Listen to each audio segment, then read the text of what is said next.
Hello दोस्तों, स्वागत है आप सभी का आपके अपने YouTube channel MR word point में। ये आपका प्रैक्टिस सेट नंबर 4 है, जो कि आपका एसएससी जीडी परीक्षा के लिए रीजनिंग का प्रैक्टिस सेट है, जो कि आपकी आगामी परीक्षाएं 2024 में होने वाली है। उसके लिए आप महत्वपूर्ण साबित होगा। शुरू करते हैं आज का प्रैक्टिस सेट। देखिए, पहला क्वेश्चन क्या है। यदि पुस्तक का संबंध लेखक से है तो गीत का संबंध किससे होगा। आपको पता है कि पुस्तक को लिखने वाला क्या कहलाता है, लेखक। तो गीत को लिखने वाला क्या कहलाएगा, तो गीतकार कहलाएगा। यानी कि ऑप्शन नंबर जो बी है वो आपका राइट आंसर है। अगला प्रश्न देखिए। देखिए, आकृति दे रखी है। आपको उस आकृति का चयन करें जिसका जिसका आकृति सी से वही संबंध है जो आकृति बी का ए से है। ठीक है, यानी इसका संबंध इससे है तो इसका संबंध किससे होगा। देखिए देखिए जब इसको गौर से देखेंगे ना तो आपको ध्यान दिखाएगा यहाँ पे कितने हैं। ये 5 भुजाओं वाली आकृति है और इसमें कितनी होगी, 6 भुजाओं वाली आकृति बन गई है। ठीक है, यानी भुजाओं की संख्या 1 बढ़ गई है। यहाँ 3 है, 3 से यहाँ पे 4 हुआ है। ठीक है, और ये गोला क्या है, यहाँ पे ब्लैंक था, यहाँ पे आपका डार्क हो गया, यानी एक स्थान पीछे खिसक के डार्क हो गया। इसी लॉजिक को आप यहाँ लगाइए। ये जो सर्कल आपका ब्लैंक है ये यहाँ पे आएगा और डार्क हो जाएगा। तो देखिए, ये तो यहाँ पर है, ये भी नहीं हो सकता, ये भी नहीं हो सकता। ठीक है, ये दोनों ऑप्शन आपके हो सकते हैं। अब चेक करिए, यानी एक एक भुजा बढ़ रही थी यहाँ पे। तो अब चेक करिए यहाँ पे कितना है, यहाँ 4 है, तो 4 से 5 होना चाहिए और 3 से 4 होना चाहिए। यानी कि 4 और 5 वाली आकृति देखिए। देखिए यहाँ पे आपकी 4 है, यहाँ पे 6 है, जबकि होना कितना चाहिए, 4 और 5, जो कि आपका यहाँ पे है। तो ये आपका क्या बन जाएगा, राइट आंसर। क्लियर। अगला प्रश्न देखिए। देखिए, ये सीरीज दे रखी है, आप बताना है कि रिक्त स्थानों पर क्या आएगा।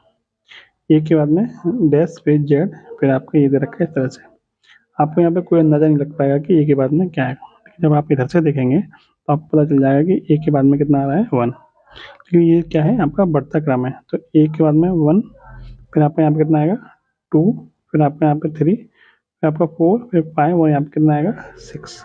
क्लियर। अब देखिए, ए के बाद में जेड आया, फिर बी के बाद में कितना आएगा, तो यहाँ पे बी के बाद में कितना आया, बाई, तो यहाँ कितना आएगा आपका बाई। फिर सी के बाद में कितना आएगा, यहाँ देखिए सी के बाद में कितना है, एक्स आया, तो यहाँ पे भी कितना आएगा, एक्स ही आएगा।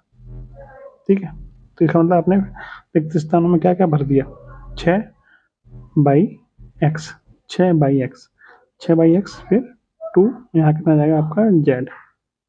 यानी कि ऑप्शन नंबर जो डी है वो आपका एकदम समीकरण को संतुष्ट कर रहा है, यानी रिक्त स्थानों को सही तरह से भर रहा है।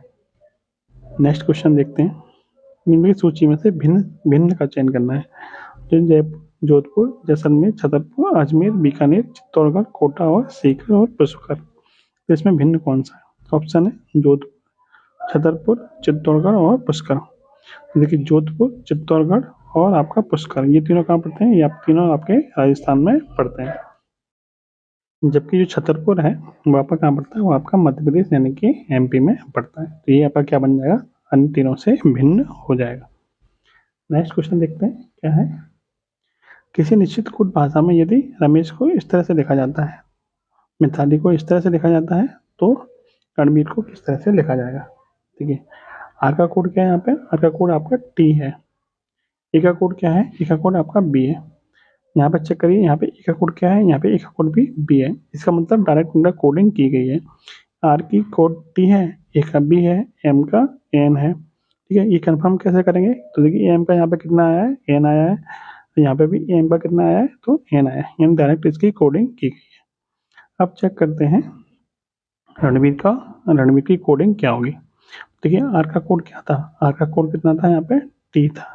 तो शुरुआत किससे होनी चाहिए, टी से होनी चाहिए, और एंड भी कितने किससे होना चाहिए, टी से ही एंड होना चाहिए। तो शुरुआत टी से, एंड भी टी से। ये आपका क्या बन जाएगा, राइट आंसर। सबको मैच करने की कोई जरूरत नहीं है, आप इस तरह से एलिमिनेट भी कर सकते हो। ऑप्शन नंबर सी आपका सही है। नेक्स्ट है, सोनम और शीतल एक ही ऑफिस से निकलकर अपने अपने घरों की ओर चलते हैं। सोनम उत्तर की ओर 12 किलोमीटर चलती है, फिर दाएं मुड़कर 5 किलोमीटर चलती है। ठीक है, इसको संग के संग बनाते हैं। देखिए, सोनम और शीतल एक ही ऑफिस से निकलकर, सोनम जा रही है आपकी 12 किलोमीटर उत्तर की ओर, और फिर दाएं मुड़कर 5 किलोमीटर चलती है। इसको यहाँ बना लेते हैं, ये सोनम जा रही है उत्तर की ओर। ठीक है, दाईं ओर मुड़ के कितना जाती है 5 किलोमीटर, यानी ये 12 चल गई और ये आपकी 5 चल गई, यहाँ तक पहुँच गई सोनू। अब देखते हैं शीतल के बारे में। आगे दे रखा है और अपने घर पर पहुंच जाती है, यानी यहाँ पहुंच के इसका घर है, ठीक है। शीतल 12 किलोमीटर दक्षिण को चलती है। शीतल कितना चलती है दक्षिण की ओर, ठीक है। कितना चलती है, ये भी आपका 12 किलोमीटर चलती है। फिर चलने के बाद में बाईं ओर मुड़ जाती है और अपने घर पर पहुंचने के लिए 15 किलोमीटर की दूरी तय करती है। यानी बाईं ओर कितना चलती है आपका 15 किलोमीटर, ठीक है। क्लियर। जरा 5 किलोमीटर यहाँ चला था तो यहाँ पे भी 15 किलोमीटर चली है, तो यहाँ से यहाँ तक की दूरी मान लीजिए कितना हो गया, तो ये आपकी 5 किलोमीटर होगी। ये दूरी कितनी बची, तो ये दूरी बची है आपकी 10 किलोमीटर। क्लियर। यानी ये जो रेखा है इसके समांतर है, और ये दूरी है कितनी यहाँ से यहाँ तक, तो 12 12 24 किलोमीटर की दूरी है। आपसे पूछा है कि उनके घरों के मध्य न्यूनतम दूरी कितनी है, यानी यहाँ से यहाँ तक की दूरी आपसे पूछिए कितनी है। ये आपका समकोण त्रिभुज बन जाएगा। ये आपकी दूरी कितनी है 10, ये कितनी है 24, तो ये कितनी बचेगी। तो ये कैसे निकालते हैं, समकोण त्रिभुज में कर्ण बराबर होता है अंडूर में आधार का वर्ग प्लस लंब का वर्ग। देखिए तो यहाँ से कर्ण बराबर कितना बन जाएगा 24 का वर्ग प्लस 10 का वर्ग, यानी कि 24 का वर्ग 576, 10 का वर्ग 100, यानी कि हो जाएगा अंडूर में 676। यानी 676 किसका वर्ग होता है, तो ये होता है आपका 26 का। यानी कि ये जो भुजा कितनी निकल के आ गई, ये भुजा आपकी निकल के आ गई 26, ठीक है। यानी कि दोनों के घरों के बीच की जो दूरी है वो कितनी है 26 किलोमीटर है। Option number C. Clear. Next देखिए, दीवार पर लगी एक तस्वीर की ओर संकेत करते हुए एक लड़के ने कहा, तस्वीर में वह आदमी मेरी माँ जो अपने माता पिता की इकलौती संतान है के पिता के दामाद की पत्नी का ससुर है। देखिए लड़का क्या कहता है, लड़का कहता है कि जो तस्वीर में जो आदमी है वो कौन है, वो मेरी माँ जो अपने माता पिता की इकलौती संतान है के पिता के दामाद की पत्नी का ससुर है। तो देखिए सबसे पहले हम लड़का बनाएंगे, ठीक है। लड़का की माँ, लड़का की माँ ये हो जाएगी, ठीक है। यानी मेरी माँ जो अपने माता पिता की इकलौती संतान है, तो माँ की माता पिता यानी ये हो गए, माता पिता की इकलौती संतान कौन होगी, माँ ही होगी, ठीक है। के के पिता के दामाद, इसी माँ के पिता के दामाद, इसके दामाद कौन होंगे, इसके पति होगा, ठीक है। दामाद की दामाद की पत्नी कौन हो जाएगी, इसकी माँ हो जाएगी। का ससुर कौन होगा, यानी इसके पति का पिता, ठीक है। ससुर तभी तो बनेगा, इसके पति का पिता। अब आपसे पूछा है कि जो लड़का है तस्वीर वाले व्यक्ति से किस प्रकार समझता है, यानी जो लड़का है तस्वीर में कौन हुआ, तस्वीर में हुआ आपका ससुर, ठीक है। पत्नी का ससुर है, यानी तस्वीर में कौन हुआ ससुर। तो लड़का तस्वीर वाले व्यक्ति से किस प्रकार समझता है, तो लड़का इसका कौन लगेगा, तो इसका कौन लगेगा, तो ये इसकी माँ हुई, इसका पिता हुआ, पिता का पिता कौन लगता है, दादा लगता है। तो लड़का किस पर समझ, तो लड़का लगेगा इसका नाती या पोता, ठीक है। यानी कि ऑप्शन नंबर बी, लड़का कौन लगेगा, इसका नाती या पोता लगेगा, ठीक है। ऑप्शन नंबर बी आपका सही है। नेक्स्ट क्वेश्चन देखिए, एक शब्द के अक्षरों को अव्यवस्थित किया गया है, उनके लिए अंक दिए गए हैं, उस विकल्प को चुनें जो शब्द का निर्माण करने वाली संख्याओं को वर्णित अक्षरों का सही क्रम प्रदान करता है। यानी ये आपके अक्षर दे रखे हैं, आपको इनको सही तरह से व्यवस्थित करके एक सार्थक शब्द का निर्माण करना है। तो या तो आप इसको शब्दों को देख के आप जल्दी से अपने दिमाग में बना लीजिए कौन सा शब्द हो सकता है। यदि आपको नहीं समझ में आता है तो दूसरा तरीका इसका ये है कि सबसे पहले ऑप्शन को उठाइए और इसको लगाना शुरू करिए, तो जो शब्द आपको समझ में आ जाए फिर आपका वही आंसर हो जाएगा। तो सबसे पहले हम ऑप्शन उठाते हैं 3 2 5। 3 का मतलब डी आएगा पहले, फिर आपका आएगा ए, फिर एच, फिर आपका ई, फिर आपका आएगा एस, फिर आपका आई, फिर आपका ओ और फिर आपका एन, ठीक है।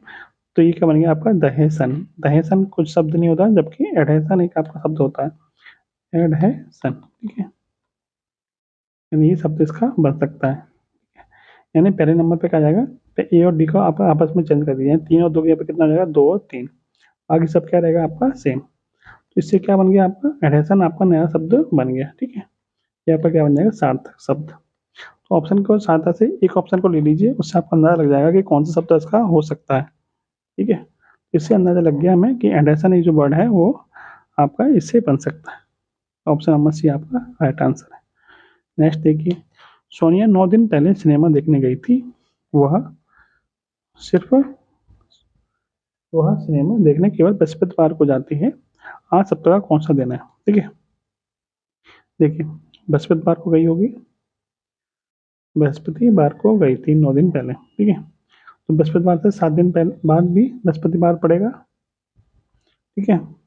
तो यहाँ से यहाँ तक 7 दिन हो गए, 9 दिन पहले गई थी, इसका मतलब आज ये कौन सा दिन होगा, बृहस्पति के बाद शुक्र, शुक्र के बाद शनि, आज कौन सा दिन होगा, तो आज होगा आपका शनिवार। पूछा क्या आज सप्ताह कौन सा दिन होगा, तो आज से 9 दिन पहले गई थी, इसका मतलब बृहस्पतिवार को जाती है, तो 7 दिन बाद भी बृहस्पतिवार ही होगा, तो आज होगा शुक्र, सॉरी आज बृहस्पतिवार के बाद होगा शुक्र, फिर होगा आपका शनिवार। तो यानी आज कौन सा दिन है, तो आज आपका शनिवार है। क्लियर, आप इसको ऐसे भी कर सकते हो। तो 9 दिन पहले गई थी, 9 में 7 घटा दीजिए, कितने बचेंगे आपके, 2 को आप क्या कर दीजिए, बृहस्पतिवार में जोड़ दीजिए, ठीक है। तो बृहस्पतिवार, शुक्र और शनिवार, यानी कि आज कौन सा दिन होगा, आपका शनिवार होगा।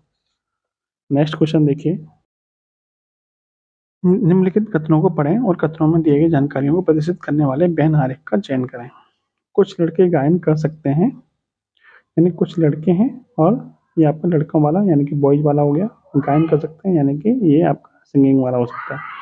कुछ लड़के नृत्य कर सकते हैं, ठीक है, कुछ लड़के गायन एवं नृत्य दोनों कर सकते हैं, यानी इस तरह से आपका ये बन जाएगा, ठीक है। ये वाला ऑप्शन कौन सा है आपका, ऑप्शन नंबर डी में, ठीक है, जो कि आपका राइट आंसर भी है।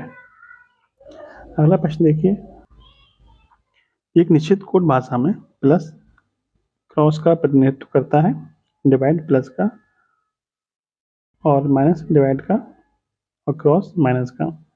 निम्नलिखित प्रश्न का उत्तर ज्ञात करें। तो देखिए यहाँ पे क्या चिन्हों को चेंज किया गया है। सबसे पहले जैसा दे रखा है ऐसा लिख लीजिए, चिन्हों को छोड़ के, ठीक है। अब जैसे चिन्ह चेंज किए वैसा लिख लीजिए। देखिए क्रॉस का मतलब क्या है, माइनस, डिवाइड का मतलब क्या है, तो डिवाइड का मतलब है प्लस, प्लस का मतलब क्या है क्रॉस, माइनस का मतलब क्या है, तो माइनस का मतलब है डिवाइड, ठीक है। अब इसमें बोडमास नियम लगाना है आपको। सबसे पहले भाग करिए, तो 4 का भाग 8 में देंगे 2 आ जाएगा, फिर गुणा 3 तो यहाँ पे है ही है, और फिर आपका 18 माइनस के 9 दे ही रखा है, 3 दूनी कितना हो जाएगा 6, 6 प्लस माइनस के 9 ये यानी कि 18। अब 18 में से 9, 18 बच्चा कितना होगा 24, 24 में से 9 गए तो कितना बचेगा आपका 15। इस क्वेश्चन का राइट आंसर कितना बनेगा, ऑप्शन नंबर ए यानी कि 50, ठीक है। नेक्स्ट क्वेश्चन देखिए, सी के पास ई से ज़्यादा पैसे हैं, यानी सी के पास किससे ज़्यादा पैसे हैं, तो ई से ज़्यादा पैसे हैं। ई के पास बी से ज़्यादा पैसे हैं, ई के पास किससे ज़्यादा है, तो बी से ज़्यादा पैसे हैं, और सी ए के बाद दूसरा सबसे धनी है, सी ए के बाद दूसरा सबसे ज़्यादा धनी है। यानी जो धनी का क्रम लगाया है वो इस तरह से लगाया है, यानी बढ़ते क्रम में ऊपर को। आपसे पूछा है कि चारों में से किसके पास सबसे कम पैसे, सबसे कम के पैसे किसके हैं, तो सबसे नीचे होगा, सबसे कम पैसे किसके पास है, तो बी के पास है, तो क्या आपका ऑप्शन नंबर सी में दिया हुआ है, ठीक है। अगला प्रश्न देखिए, क्वेश्चन मार्क के स्थान पर क्या आएगा, तो देखिए 8 और 9 17, 17 माइनस के 1 यानी कि कितना आ गया 16, यानी पहले दोनों को प्लस कर दीजिए और बीच वाले को माइनस कर दीजिए, ठीक है। तो फिर क्या आ जाएगा आपका राइट आंसर निकल के आ जाएगा, 6 और 3 9, 9 माइनस के 5 यानी कि 4, तो 7 और 4 11, 11 माइनस के 2 यानी कि 9, तो यहाँ पे कितना आएगा, यहाँ पे आएगा आपका 9, ऑप्शन नंबर ए। अगला प्रश्न देखिए, कौन सी उत्तर आकृति प्रश्न आकृति में दिए गए पैटर्न को पूरा करेगी, ठीक है। ये आपकी प्रश्न आकृति है, ये आपकी उत्तर आकृति है, कौन सा पूरा करेगी, तो देखिए ये इस तरह से लाइन जा रही है, इस तरह से जा रही है, इस तरह से जा रही है, तो ये लाइन कौन सी बनेगी आपकी, इस तरह से आपकी लाइन बन जाएगी, ठीक है। तो देखिए इस तरह से लाइन किस में बन रही है, तो एक ही ऑप्शन है जिसमें इस तरह से लाइन बन रही है, जो कि आपका ऑप्शन नंबर सी में है, तो यही आपका क्या बन जाएगा राइट आंसर। अगला प्रश्न देखिए,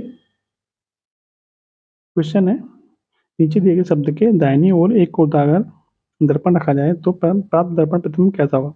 इन दर्पण कहाँ रखा जाता है, दर्पण रखा गया दाहिनी ओर, यानी इस तरह से आपका दर्पण रखा गया है, ठीक है। तो इसका दर्पण प्रतिबिंब बताइए। जब इस तरह से रखेंगे तो सबसे पहले कौन आएगा, यहाँ पे एल आएगा, जो कि आपका इस तरह से आएगा, ठीक है। तो पहला लेटर क्या होना चाहिए, एल। जब यहाँ पे है कितना, सी, तो ये हमारा आंसर नहीं होगा। यहाँ एल है, यहाँ पे भी एल है, ठीक है। जब दर्पण प्रतिबिंब रखेंगे तो कोई भी अक्षर आपका, सॉरी, मतलब सीधा सीधा अक्षर तो आपका दिखेगा नहीं। तो देखिए यहाँ देखिए आपका सी सीधा सीधा दिख रहा है, जो कि आपका दिखना नहीं चाहिए, तो ये भी नहीं होगा। और देखिए, और आपका देखिए ये तो आपको उल्टा कर दिया, जबकि होना चाहिए सीधा आपका इस तरह से, तो ये भी आपका नहीं होगा, ठीक है। तो एक ही ऑप्शन बचा जो कि आपका राइट आंसर हो जाएगा। क्लियर। इस तरह से आप सिंपल तरीके से देख के आप इसको एलिमिनेट भी कर सकते हैं ऑप्शन की सहायता से। अगला क्वेश्चन देखते हैं, यदि एक दर्पण को एम रेखा पर रखा जाए तो कौन सी उत्तर आकृति दी गई आकृति का सही दर्पण प्रतिबिंब होगी, ठीक है। जब दर्पण यहाँ रखा जाता है तो जो आपका नीचे होता है वो आपका कहाँ जाएगा, ऊपर साइड में जाएगा, ठीक है। यानी ये जो आकृति आपकी कहाँ आनी चाहिए, उत्तर आकृति में ऊपर साइड में आनी चाहिए। अब ऑप्शन देखिए, ये 4 आपके ऑप्शन है, तो वहाँ पे नीचे था तो ऊपर कहाँ आएगा आपका, यहाँ आएगा, जो कि आपका एक ही आकृति में एक ही ऑप्शन में आपका दे रखा है। ये यहाँ पर क्या बन जाएगा, right answer. Clear. Next question है,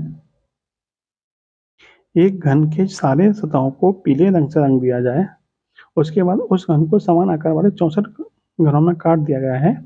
इनमें से कितने छोटे घन ऐसे होंगे जिनके किसी भी सतह पर पीला रंग नहीं होगा, यानी कोई भी सतह रंगीन नहीं होगी। इन्हें रंगहीन सतह बतानी है आपको, रंगहीन सतह बतानी है। तो इसका आंसर क्या है, इसका आंसर होगा 8, जो कि आपका हमेशा फिक्स रहता है। यानी जब भी आपको रंगहीन सतह पूछी है तो आपको आंसर कितना लगाना है, तो आपको 8 ही लगाना है, ठीक है। ये आपको याद रखना है, जब भी आपको रंगहीन पूछा जाए जिसपे एक भी कलर ना लगा हो, वो आप कितने होंगे, वो आपके 8 होंगे। क्लियर। नेक्स्ट क्वेश्चन देखिए, कथन और निष्कर्ष। सभी कंप्यूटर लैपटॉप हैं, तो सभी कंप्यूटर क्या है, आपके लैपटॉप है, ठीक है। सभी लैपटॉप स्मार्टफोन है, सभी लैपटॉप क्या है, आपके स्मार्टफोन है। कुछ स्मार्टफोन टैबलेट भी है, कुछ स्मार्टफोन आपके क्या है, टैबलेट भी, ठीक है। अब बात करते हैं निष्कर्ष की। निष्कर्ष क्या दे रखा है आपका, कुछ टैबलेट कंप्यूटर है तो कुछ टैबलेट कंप्यूटर नहीं है, कुछ स्मार्टफोन। देखिए बीच में वीडियो डिलीट हो गई थी, तो यहाँ से दोबारा बनाते हैं। ये बना लिया था हमने। निष्कर्ष पे आते हैं, कुछ टैबलेट कंप्यूटर हैं, देखिए कुछ टैबलेट कंप्यूटर नहीं है, तो पहला तो गलत हो जाएगा। दूसरा चेक करते हैं, कुछ स्मार्टफोन कंप्यूटर हैं, कुछ स्मार्टफोन कंप्यूटर हैं। इसका मतलब ये हमारा ऑप्शन नंबर जो बी है वो आपका, मतलब जो निष्कर्ष 2 है वो आपका निकलता है। ऑप्शन नंबर बी आपका ठीक हो जाएगा, ठीक है। नेक्स्ट क्वेश्चन देखिए, ये कथन है, ये निष्कर्ष, ठीक है। सभी लड़के खेल सकते हैं, तो सभी लड़के खेल सकते हैं, ये मैंने बना रखा है, ठीक है। कुछ लड़कियां गायन कर सकती हैं, तो कुछ लड़कियां गायन कर सकती हैं, ये गायन का हो गया, ये लड़की का हो गया। और सभी लड़कियां भोजन पका सकती हैं, सभी लड़कियां भोजन पका सकती हैं। क्लियर। कोई भी लड़का सिलाई नहीं कर सकता, तो कोई भी लड़का सिलाई नहीं कर सकता, सिलाई का जो सर्किल है वो अलग है, ठीक है। नेक्स्ट देखिए, कोई लड़की खेल नहीं सकती, तो कोई लड़की जो है वो खेल नहीं सकती। लड़की का और खेल का कोई भी कथन इसमें नहीं किया है, तो ये हमारा क्या हो जाएगा, ये हमारा गलत हो जाएगा। दूसरा निष्कर्ष देखिए, सभी लड़कियां सिलाई कर सकती हैं, लड़की सिलाई नहीं कर सकती, तो ये आपका गलत हो जाएगा। कुछ बावर्ची लड़कियां, बावर्ची का मतलब भोजन पकाने वाली, कुछ बावर्ची लड़कियां हैं, तो कुछ बावर्ची लड़कियां हैं। जो लड़के खेलते हैं वो सिलाई नहीं कर सकते, जो लड़के खेलते हैं वो सिलाई नहीं कर सकते, ये भी कथन आपका क्या है, सही है। इसका मतलब तो आपके जो निष्कर्ष है वो निकल रहे हैं, यानी 3 और 4, इनके ऑप्शन नंबर जो बी है वो आपका एकदम सही है, ठीक है। लास्ट क्वेश्चन देखिए आज का, दिए गए प्रश्न को पढ़ें और निष्कर्ष निर्णय लें कि प्रश्न का उत्तर देने के लिए निम्नलिखित में से किन विकल्पों की आवश्यकता है। पीयूष ने 7 दर्जन सेब और 3 दर्जन संतरे खरीदे, उसने कुल कितना खर्च किया। इन कुल कीमत निकालनी, कुल कीमत कितनी थी। देखिए संतरे, सेब से 5 रुपया, देखिए इससे आप पता नहीं कर सकते कि कुल कीमत उसने कितनी खर्च की। प्रत्येक सेब की लागत 4 रुपये है और प्रत्येक संतरे की लागत उससे थोड़ा कम है, यानी इससे भी आप पता नहीं कर सकते। प्रत्येक संतरे की लागत 4.5 रुपये है और प्रत्येक सेब की लागत कितनी है, 7 रुपये। यानी इससे आप पता कर सकते हैं कि कुल उसने कितना रुपये खर्चा किया हुआ, क्योंकि एक संतरे की कीमत दे रखी है 4.5 रुपये, एक सेब की दे रखी है 7 रुपये। जबकि उसने कितने खरीदे थे, 7 दर्जन। तो 7 × 12 और एक सेब की कीमत कितनी है, तो 7 रुपये। तो यहाँ से आपको सेब की कीमत निकल के आ जाएगी। ऐसी संतरे की निकालनी होगी तो संतरा कितने थे, 3 दर्जन, तो 3 × 12 × 4.5। यहाँ से आपको संतरे की कीमत निकल के आ जाएगी। दोनों को जोड़ लेंगे तो दोनों को कुल कीमत आपकी निकल के आ जाएगी। ठीक है, ये आपसे पूछा है कुल खर्चा कितना होगा, तो इस ऑप्शन से आपको पता चल जाएगा कि कुल खर्चा कितना हो जाएगा। तो ये थी आज की वीडियो, कैसी लगी कमेंट बॉक्स में जरूर बताना। जय हिंद, जय भारत।